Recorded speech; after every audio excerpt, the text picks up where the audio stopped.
কয়লা মাফিয়ার আবাসনের দরজা ভেঙে ঢুকল ইডি। হুলস্থুল পরিস্থিতি দুর্গাপুরের বিধাননগরের সালারপুরিয়া। ইডি সূত্রে খবর, শুক্রবার সকাল থেকে কয়লা সংক্রান্ত মামলায় পশ্চিমবঙ্গে এবং ঝাড়খণ্ডে 40 জায়গায় অভিযান চলছে। দুর্গাপুরের 7 জায়গায় এই অভিযান চলছে। সালারপুরিয়াতে রয়েছে কয়লা মাফিয়া নরেন্দ্র খারখা ওরফে নারায়ণ খারখার একটি আবাসন এবং তার অ্যাকাউন্টেন্ট সুশান্ত গোস্বামীর আবাসন। দুজনের দুটি আবাসনে সশস্ত্র কেন্দ্রীয় বাহিনীর জওয়ানদের সঙ্গে নিয়ে অভিযান চালান ইডি আধিকারিকরা। দুর্গাপুরের সিটি সেন্টারে ডক্টর কলোনিতে রয়েছে রামধারী জয়সাওয়ালের বাড়ি, তার বাড়িতেও চলছে অভিযান। কয়লা মাফিয়া লোকেশ সিংয়ের অফিসেও চলছে তল্লাশি। তার সঙ্গে নারায়ণ খারখার কোনো যোগ রয়েছে কিনা সে বিষয়টি খতিয়ে দেখা হচ্ছে।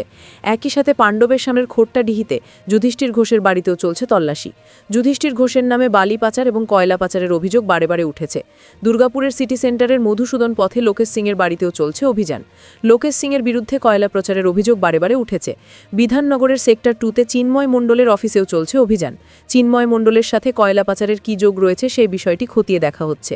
দুর্গাপুরের সেক্টর 2C-তেও চলছে অভিযান। নাম বলতে অনিচ্ছুক সালারপুরিয়ার এক নিরাপত্তারক্ষী বলেন, ভোর 5টার সময় 10 জনের একটি টিম আসে। নারায়ণ খারখা আবাসনে না থাকায় আমাকে স্বাক্ষর করায়। তারপরেই নারায়ণ খারখার আবাসনের দরজা ভেঙে ভেতরে ঢুকে তল্লাশি চালাচ্ছে।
तरुण को क्या बोला था?